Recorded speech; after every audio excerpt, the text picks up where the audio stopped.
ओम शांति। ओम शांति शांति। मीठे बाबा के सदगुरु के महावाक्य सुनते हैं। 11/11/2021।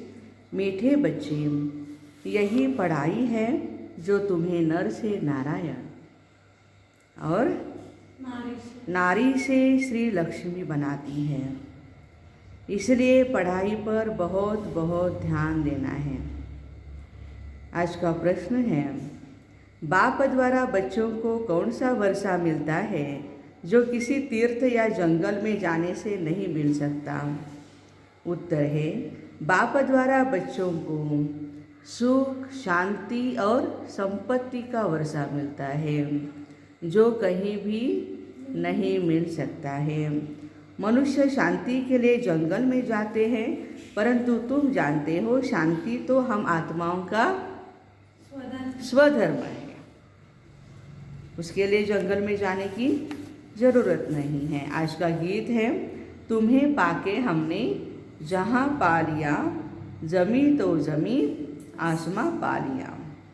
ओम शांति। बाप बेट बच्चों को समझाते हैं, क्योंकि तुम अभी धनी के बने हो, बाकी जो भी मनुष्य मात्र है वह निधन के बने हैं। धनी एक बाप को ही कहा जाता है। घर में जब लड़ते झगड़ते हैं तो क्या कहते हैं? कहाँ गए घर वाले? हाँ, माँ बाप कहाँ है तुम्हारे बच्चों? आप झगड़ रहे हो। तुम्हारा कोई धनी थोड़ी नहीं है क्या? अभी सारी दुनिया के मनुष्य मात्र लड़ते झगड़ते रहते हैं, एक दो का खून भी कर देते हैं। बाबा ही आकर समझाते हैं, यह काम महाशत्रु है जिससे सभी आदि मध्य अंत दुख पाते हैं। तुम बच्चे जानते हो, अभी हम बेहद के बाप से बेहद सुख का वर्षा ले रहे हैं। हद का वर्षा नहीं, बेहद का वर्षा ले रहे हैं। मनुष्य भल कहते हैं हमको शांति चाहिए, परंतु शांति क्या है? कहाँ से मिलती है? क्या जंगल में जाने से शांति मिलेगी? सुख शांति कब और कौन देते हैं? तीर्थों पर किस ले जाते हैं? ये भी कोई नहीं जानते। कल भी बाबा ने क्या कहा? भारत तीर्थ क्षेत्र है। तो ये बात सभी को बहुत अच्छी तरह से सुनाओ, समझाओ कैसे भगवान आते हैं। सिर्फ सुना है भक्ति करने से भगवान मिलेगा, जानते भगवान को भी नहीं। बाबा कहते हैं, मैं आकर तुम बच्चों को सुख शांति देता हूँ। अब सुख शांति संपत्ति किसके पास नहीं है? हाँ, पहले बहुत थी, अभी नहीं है। देने वाले को भी नहीं जानते। बाबा आकर समझाते हैं, तुम गाते हो सुख करता दुख हरता। गांधी जी भी पुकारते थे, हे पतित पावन आकर हमें पावन बनाओ। गाते हैं, पतित पावन सीताराम रघुपति राघव राजा राम। तो पुकारते हैं पतित पावन सीताराम, अर्थ का पता नहीं। भक्ति क्यों करते हैं? उससे क्या मिलेगा? कुछ भी नहीं जानते। यह भक्ति की भी ड्रामा में नूंद है। द्वापर से रावण राज्य शुरू होता है। मनुष्य यह नहीं जानते रावण क्या चीज़ है, कब तक रावण को जलाते रहेंगे, भल उनका जन्म कब हुआ। रावण के भी भूत को बनाकर जलाते हैं। आत्मा कभी जलती नहीं है। ये सब बातें तुम बच्चे ही जानते हो। आज से 5000 वर्ष पहले भारत स्वर्ग था। ये लक्ष्मी नारायण का राज्य था। लक्ष्मी नारायण कोई भगवान भगवती कहा जाता है। फिर त्रेता में राम का राज्य था। उन्होंने को यह राज्य कैसे मिला, फिर वह राज्य कहाँ गया, यह कोई भी नहीं जानते। अर्थात रचना के आदि मध्य अंत को कोई जानता नहीं। तुम इस नॉलेज से स्वर्ग के मालिक बनते हो। स्कूल में पढ़ाई से कोई वकील जज बनते हैं, लक्ष्मी नारायण नहीं। यह किस पढ़ाई से पद पाया, ये किसको भी पता नहीं है। कैसे लक्ष्मी नारायण बने, कैसे इनका राज्य आता है, क्या होता है, कोई भी नहीं जानते। उन्होंने को ये राज्य कैसे मिला, फिर वो राज्य कहाँ गया, कुछ नहीं जानते। अर्थात रचना के आदि मध्य अंत को नहीं जानते। भगवान आज मैं तुमको राजयोग सिखलाता हूँ, ऐसा कोई नहीं होगा जो कहे मैं तुमको यह बनाता हूँ। तुम बच्चे जानते हो, ये लक्ष्मी नारायण की डिनाइस्टी इस पढ़ाई से बनी है। दुनिया इन बातों को नहीं जानती है। सतयुग के लिए भी कह देते हैं लाखों वर्ष, तो यह कैसे जाने लक्ष्मी नारायण कहाँ गए? हाँ, सतयुग के लिए लाखों वर्ष कहते हैं, अभी कलयुग के लिए अभी तक 40,000 वर्ष पढ़ा है कहते हैं कलयुग, तो बाबा कहते हैं कि कैसे जानेंगे वो? लक्ष्मी नारायण कहाँ गए? देख भी रहे हैं, भारत में ही लक्ष्मी नारायण का चित्र है, क्योंकि पूजा भी यहीं पर ज़्यादा होती है ना, भारत में ही, बाहर के देशों में नहीं इतना होता है।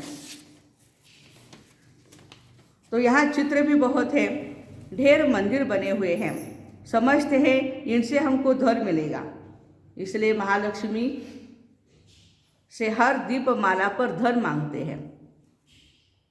परंतु साथ में जरूर नारायण भी होना चाहिए ना, लक्ष्मीचीच पूजा करतात, नारायणाची नाहीत करत काय? नारायणाकडे पैसे नव्हते तर नारायण पण लक्ष्मीकडूनच घेत होते।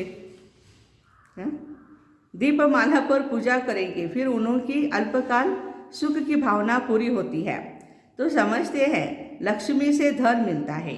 वास्तव में लक्ष्मी नारायण दोनों हैं, लक्ष्मी महालक्ष्मी कोई अलग अलग नहीं है, ये एक ही है। ये बातें मनुष्य नहीं जानते, बाबा ही समझाते हैं। आजकल मनुष्य तो कह देते ईश्वर पत्थर भीतर सब में है, बाबा कहते सब पत्थर बुद्धि है, इसलिए कहते रहते हैं, और मूर्तियां भी पत्थर की बनाते रहते हैं। पारस बुद्धि तो सतयुग में है, जब लक्ष्मी नारायण का राज्य था तो सोने हीरे के महल थे। 5,000 वर्ष की बात है, शास्त्रों में कल्प की आयु लाखों वर्ष लिख दी है। बाबा कहते हैं यह भक्ति मार्ग से सीढ़ी नीचे ही उतरनी पड़ती है। ड्रामा अनुसार जब दुर्गति को पाए कलयुग के अंत में, तब मैं आऊं और आकर नई दुनिया बनाऊं। अभी तुम बच्चे नई दुनिया के मालिक बनने के लिए राजयोग सीख रहे हो। तुम जानते हो इस महाभारत लड़ाई से पुरानी दुनिया का विनाश होगा। यह ड्रामा बना बनाया है। सतयुग में देवी देवताओं का राज्य था, उनको 5,000 वर्ष हुए। 2500 वर्ष सूर्यवंशी चंद्रवंशी राजधानी चली, बाकी द्वापर से रावण राज्य शुरू होता है। मनुष्य पतित बनते जाते हैं, कब से? द्वापर युग में। कली सतयुग और त्रेता युग में तो बाबा कहते सब पावन ही हैं, परंतु उन्हों को ये पता नहीं है कि हमको पतित किसने बनाया, हम पावन थे, पतित कैसे बने। बाबा आकर समझाते हैं रावण राज्य शुरू होने से तुम पतित बनते हो। रावण के जन्म को अभी 2500 वर्ष हुए हैं, 2,500 वर्ष रावण राज्य आणि 2,500 वर्ष राम राज्य है ना। शिव बाबा के जन्म को 5,000 वर्ष हुए, तो पण कसा जन्म आहे? दिव्य अलौकिक जन्म है बाबांचा। तो बाबा कहते 5,000 साल हो गए हैं बाबा को आए हुए इस धरती पर, अभी आए हैं। उनको रावण राज्य कहते हैं। वास्तव में राम ने कहना नहीं चाहिए। आजकल मनुष्यों के नाम भी रामचंद्र कृष्णचंद्र रखते हैं। 5,000 वर्ष पहले भारत सोने की चिड़िया था, उनको गोल्डन एजेड वर्ल्ड कहा जाता था। वैकुंठ था, परंतु कहाँ था ये किसको भी नहीं पता। आत्मा क्या है, परमात्मा क्या है, सृष्टि क्या है, कुछ भी नहीं जानते। तब उनको कहा जाता तुच्छ बुद्धि। ऋषि मुनि रचना और रचना के आदि मध्य अंत को नहीं जानते, तब तो कहते हैं नेति नेति। न बाप को जानते हैं न वर्षे को जानते हैं। बाप द्वारा जो वर्षा विश्व की राजाई मिलती है उनको भी नहीं जानते हैं। ऋषि मुनि नेति नेति क्यों कहते हैं? बाबा इसका राज समझा रहे हैं। बाप को भी नहीं जानते और जो वर्षा मिलना है उसको भी नहीं जानते। अभी सारे सृष्टि के आदि मध्य अंत को तुम बच्चे जानते हो, तो तुम डबल आस्तिक ठहरे। भले सब कहते हैं कि आप पूजा अर्चना नहीं करते हो, नास्तिक हो, तो बाप दादा स्वयं भगवान कह रहे हैं कि तुम डबल आस्तिक हो। लोगों को ये मालूम नहीं शांति किससे और कहाँ से मिलेगी।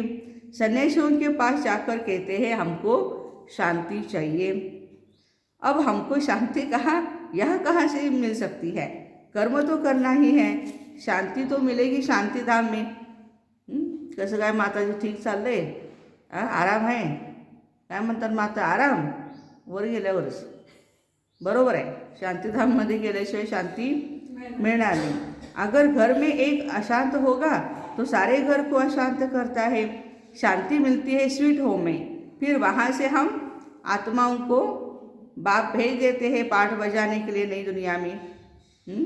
बाप दोजग में थोडे ही भेजेगा, नरकात बाबा थोडंच पाठवणार आहेत मुलांना, पाठवलं तर कुठं पाठवणार? स्वर्गामध्ये पाठवणार। शांतिधाम से सुखधाम में जाएंगे। तुम बच्चे जानते हो यह पाठशाला भगवान की है, यह कोई सत्संग नहीं है। यह भगवान वाच है बच्चों प्रति। निराकार शिव बाबा शरीर में प्रवेश कर तुम बच्चों से बात करते हैं। आत्मा भी शरीर में है ना। आत्मा को जब कर्मेंद्रियाँ मिलती है तब बोलती है, सुनती है। अब आत्माओं को बाप बैठ पढ़ाते हैं, परमात्मा को बुलाते हैं, हे पतित पावन, हे सदगति दाता, हे लिबरेटर और गाइड। परंतु ये नहीं जानते कैसे लिबरेट करते हैं, गाइड बनकर कहाँ ले जाते हैं, सिर पर चिल्लाते रहते हैं। अब गॉड फादर आया है, तुम बच्चों को गाइड कर रहे हैं। कहाँ जाने के लिए? सतयुग में जाने के लिए। खुद तुमको शांतिधाम में ले जाते हैं, फिर तुम आपे ही सुखधाम में चले जाएंगे। जैसे जैसे अभ्यास किया है पद भी मिल जाएगा। बाबा एक ही बार आकर सबका गाइड बनता है, फिर नई दुनिया में बाप गाइड नहीं करेंगे और ज़रूरत भी नहीं है। अभी यहाँ ज़रूरत है गाइडलाइन देने की, तो बाबा दे रहे हैं। ये समय मनुष्य सब पतित होने के कारण ये नहीं जानते कि हम वापस घर जाए, उड़ नहीं सकते। भक्ति बहुत करते हैं वहाँ जाने के लिए, परंतु ये नहीं जानते हम पतित हैं, इसलिए जा नहीं सकते हैं। पतित पावन बाबा आकर जब पावन बनाए तब हम जा सके। अब बाप पावन बनने की भी बहुत सारी युक्तियाँ बता रहे हैं। सबको पति से पावन बनना ही है। अभी कितने ढेर मनुष्य हैं। सतयुग में जब देवताओं का राज्य है तो 9 लाख नए झाड़ में होते हैं। सतयुग की जो लोक संख्या है या पॉपुलेशन है वो कितनी है? 9 लाख है। पहले थोड़े पत्ते होते हैं, फिर धीरे धीरे धीरे झाड़ बड़ा हो जाता है, वृद्धि को पाता है। पहले एक ही धर्म वाले आते हैं, आदि सनातन देवी देवता धर्म। तुम अभी अपने को नरकवासी नहीं समझते, बाकी सब है नरकवासी, परंतु अपने को कोई नहीं समजते है। देवाज्ञा झाली, स्वर्गवासी झाले, शरीर सुटल्यानंतर भरपूर असं काही बोललं जातं, परंतु बाबा सांगतात की स्वतःला कोणीही नाही समजत आहेत की बाबा नरकात आहे, बाबा आम्हाला लवकरात लवकर स्वर्गात घेऊन जा। स्वर्गाचं नाव काढल्याबरोबर माणसाला त्याच्या मनामध्ये धडकी भरते। स्वर्गात जायचं म्हणजे मरायचं, आणि आम्ही काही मरायला तयार नहीं। लेकिन स्वर्ग और नर्क की परिकल्पना क्या है, उसकी परिभाषा क्या है, वो बाबा हम बच्चों को सुनाते हैं। तुम अभी अपने को नर्कवासी नहीं समझेंगे, बाकी सब है नर्कवासी। तो हम कौन है? संगमवासी है, ना नर्क में है ना स्वर्ग में है, परंतु अपने को समझते नहीं। इस समय सूरत तो सबकी मनुष्य की है और सीरत बंदर जैसी है। बड़े बड़े राजाएं भी लक्ष्मी नारायण के चरणों में झुकते हैं। कितना ऊंचा पुरुषार्थ है उनका। अब वह कोई पतित को पावन बनाने वाले नहीं, अथवा वह कोई रहम दिल थोड़े ही है। जब कोई दुखी हो तो उन पर रहम किया जाता है। लक्ष्मी नारायण बाबा कहते हैं रहम दिल तो थोड़े ही है, वो तो बस आराम से सतयुग में रहेंगे, राज करेंगे। रहम दिल तो बाप को बनना पड़ता है यहाँ आने के लिए। बाबा ही आकर पत्थर बुद्धियों को पारस बुद्धि बनाते हैं। अभी तुम देवता बन रहे हो, यह है ही नर से नारायण बनने की पाठशाला। यह राजयोग है। ऋषि मुनि ये नहीं जानते कि गीता का राजयोग किसने सिखाया। गीता को बिल्कुल ही खंडन कर दिया है। भगवत गीता को समझते हैं कृष्ण ने राजयोग सिखाया। इस गीता को पढ़ने से, गीता का स्टडी करने से श्री कृष्ण बन सकते हैं साधारण मानव से।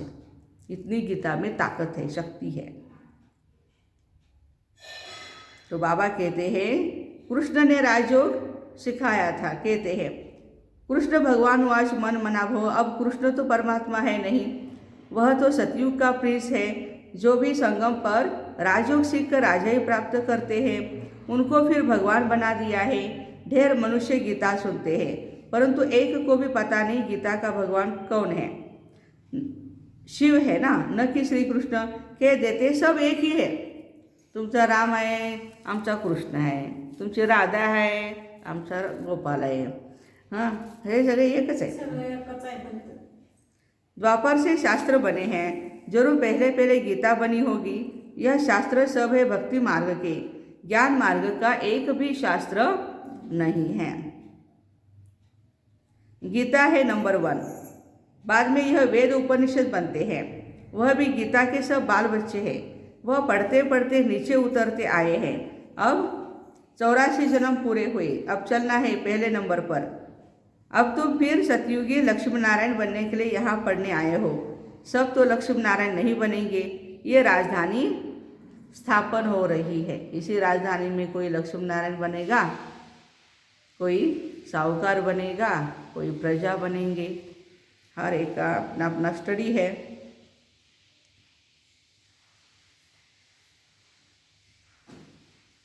परंतु किसने राजधानी स्थापन की यह किसकी बुद्धि में नहीं आएगा।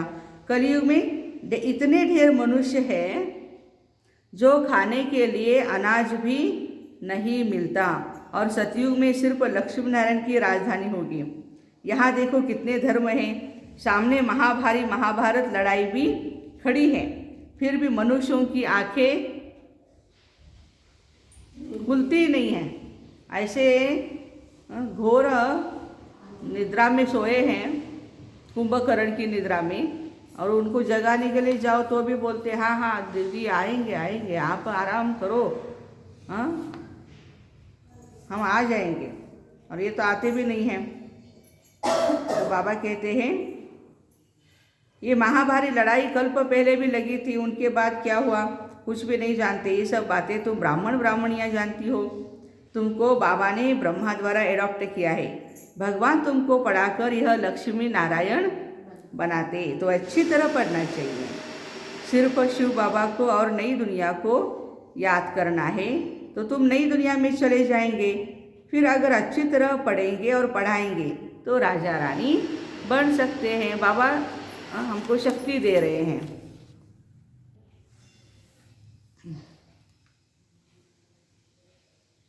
जितनी रूहानी सर्विस करेंगे, बाबा कहते हैं जितनी रूहानी सर्विस करेंगे, तुम हो रूहानी सोशल वर्कर। आज बाबा ने टाइटल दिया हम बच्चों को। हम कौन हैं? रूहानी सोशल वर्कर। जिस्मानी सोशल वर्कर नहीं है। जिस्मानी सोशल वर्कर किसी को खाना देंगे, कपड़ा देंगे, नौकरी देंगे, सब करेंगे, अच्छी बात है ये भी।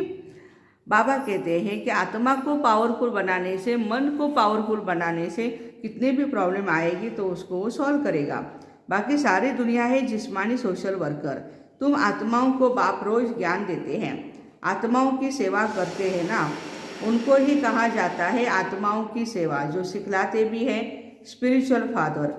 यह है मनुष्यों को देवता बनाने की पढ़ाई। कौन सी पढ़ाई है? बाबा कहते हैं तो बाबा कहते ये है पाठशाला, बनेंगे भी जरूर। जब तुम पढ़कर तैयार हो जाएंगे और विनाश शुरू हो जाएगा, फिर तुम भी जाएंगे। कहते हैं राम गयो रावण गयो। सिर्फ थोड़े ही रह जाते हैं जो फिर अदली बदली होते रहते हैं। तुम फिर आएंगे स्वर्ग में। तुम्हारे लिए अब नई दुनिया स्थापन हो रही है। खास जावड़े माताजींच्यासाठी स्थापन हो रही है। तो तुम स्वर्गवासी बनने के लिए पढ़ रहे हो। यह नर्क है। अब तुम हो संगम पर, ना स्वर्ग में है ना नर्क में है। नरसिंहनी कसं मारलं हिरण्यकश्यपला, तसं चाललेलं आहे। बाबा आपल्याला आपल्यामध्ये असणारा जो हिरण्यकश्यप आहे त्याला मारायला लागले। तो अभी तुम ब्राह्मण ब्राह्मणियाँ नहीं बनेंगे तो वर्षा भी नहीं ले सकेंगे। वर्षा ब्राह्मणों को मिलता है। वर्षा किसको मिलता है? न क्षुद्रों को मिलेगा, न देवताओं को मिलेगा। मिलेगा तो हम ब्राह्मणों को मिलता है। जो एक बाप के सिवाय और कोई भी देहधारी को याद नहीं करते हैं। वर्षा भी उन ब्राह्मणों को मिलेगा जो शिव बाबा के सिवाय और किसी को भी याद नहीं करेंगे, बाबा को ही याद करते रहेंगे, बाबा बाबा बाबा। बाकी कुछ न कुछ तो सुना है ज्ञान तो प्रजा में आ जाएंगे, माना थोड़ा बहुत भी 5 मिनट 10 मिनट भी कोई सुनते हैं, बाबा कहते आएंगे वो भी, लेकिन प्रजा में चले जाएंगे। अच्छा, मीठे मीठे सिकिलदे बच्चों प्रति माता पिता बाप दादा का याद प्यार और गुड मॉर्निंग। रूहानी बाप की रूहानी बच्चों को नमस्ते। हम रूहानी बच्चों की रूहानी माता पिता बाप दादा को याद प्यार गुड मॉर्निंग और नमस्ते। वाह बाबा वाह, शुक्रिया बाबा शुक्रिया। हाँ, धारणा के लिए मुख्य सार सुनते हैं। पहली पॉइंट है रूहानी सोशल वर्कर बन, पढ़ना और पढ़ाना है। बाप के साथ आने वाली नई दुनिया को भी याद करना है। दूसरी पॉइंट है बाप समान रहम दिल बन, सबको पारस बुद्धि बनाने की सेवा करनी है। रहम दिल यहाँ ही बनना है। वरदान है साधनों को यूज करते हुए साधना को अपना आधार बनाने वाले सिद्धि स्वरूप भव। साधनों को यूज करना है, ऐसे नहीं कि साधन है और घर में ऐसे ही पड़े रहे। है 4 व्हीलर, सेवा के लिए नहीं है, बाकी बातों के लिए है। बाबा कहते हैं साधन यूज करो ना उसको। कोई भी पुरानी दुनिया के आकर्षणमय दृश्य अल्पकाल के सुख के साधन यूज करते व देखते हो तो उन साधनाओं के वशीभूत हो जाते हो। साधनों के आधार पर साधना ऐसी है जैसे रेत के फाउंडेशन पर बिल्डिंग। देखो, यदि बाबा कहते हैं साधन के आधार पर आप साधना करेंगे, लाइट होगी तो मेरा योग लगेगा, मोबाइल हो क्या गाना हो तो योग लगेगा, या और चीज़ें फैन चाहिए मुझे, बहुत गर्मी हो रही है। हाँ?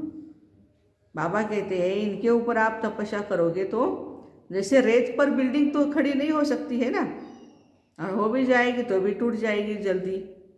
इसलिए किसी भी विनाशी साधन के आधार पर अविनाशी साधना न हो। साधन निमित्त मात्र है और साधन निर्माण का आधार है। साधना जो है वो निर्माण का आधार है। इसलिए साधना को महत्व दो तो साधना सिद्धि को प्राप्त कराएगी। साधन है, यूज करो भले, नो प्रॉब्लम एट ऑल, लेकिन उसी में ही आप लगे रहोगे, पड़े रहोगे तो साधना कब करोगे? तपस्या कब करोगे? साधना करोगे तो साधन आप ही मिलता जाएगा। वो तो आएगा ही। स्लोगन है किसी भी कमजोरी का अंश है तो वंश पैदा हो जाएगा और परवश बना देगा। किसी भी कमजोरी का अंश है, कोई भी काम क्रोध के विकार के जो भी कोई अंश है तो वो अंश क्या करेगा? वंश पैदा करेगा। और यदि वंश पैदा होगा तो बाबा कहते परवश हो जाएंगे। इसलिए हमें परवश नहीं होना है। तो जितनी भी कमी कमजोरियाँ हमारे अंदर रखी पड़ी है, यदि हमको पता नहीं है कि क्या कमजोरियाँ हैं, दूसरों को पूछो, दूसरे झट से बता देंगे कि आपके अंदर ये कमी कमजोरियाँ हैं, उनको निकाल दो। तो ऐसे ही साधनों को यूज करते हुए साधना को अपने जीवन में आधार बनाने वाले ऐसे सभी सिद्धि स्वरूप महान आत्माओं को Om Shanti. Have a nice day. अभी हम बाप दादा को भोग लगाएंगे और आप सभी ब्राह्मण आत्माओं को भी आज का मीठा भोग खिलाएंगे। ओम शांति।